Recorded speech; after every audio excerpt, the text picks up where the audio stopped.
Hey, this is Charles Blair, the Mad Scientist, and in this video, I'm going to give you what I like to call my top 10 steps to closing your first deal in 30 days or less. Step number 7, finding the gold, marketing for buyers. Now, once you got to step number 6, being a transactional engineer, you've took the paperwork to your title company, and now the title company is taking over the deal. That title company is going to contact the seller, going to verify that there's no other liens on the property. Now, your work doesn't end there. Your work begins there.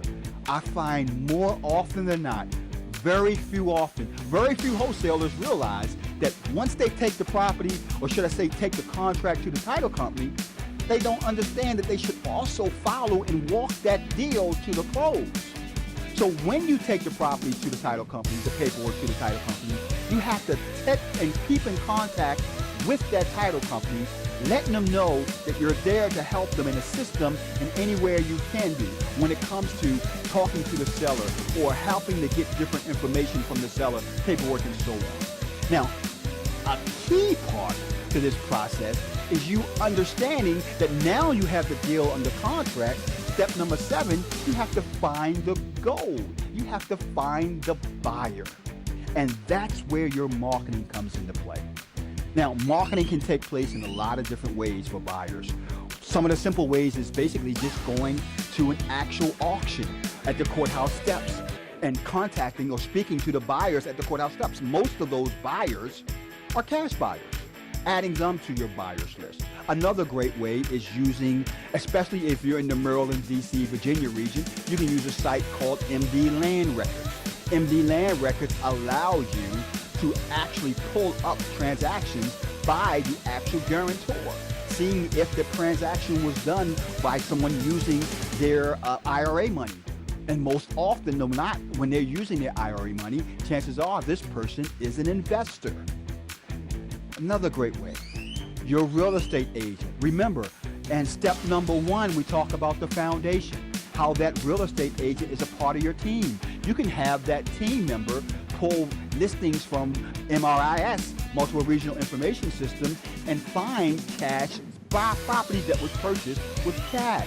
Then you basically do the research on those properties and find the owners of those properties and reach out to them and see if they're looking for any new deals.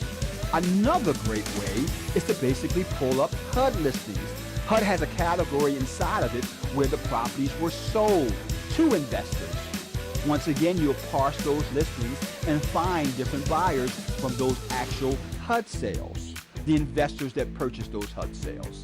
There's so many other ways out there that is just too many for me to mention in this short video. But trust me when I say, the key factor you want to have in place is knowing how to market your deal. Once you have the deal under contract and you're at the step number 7 part, now you have to market it. And when you have a good deal, the marketplace will tell you within 7 to 14 days whether or not it's a good deal. The minute you start getting calls, your investor, your buyers will say, price is too high, great property, great deal, I want to put it under contract. Or they'll say, this property is crap, you got it overpriced, and the only 3 reasons a property will stay on the market for over 14 days is 1, if it's overpriced, 2, if the actual repair cost is way more than what you speculated, 3, if the actual property is in a neighborhood that no one wants to be in. And let me add a 4th one to that. If you don't have a good marketing plan to market your property, you now have a contract. So remember, step number 7 is finding the gold, getting a good list of motivated buyers.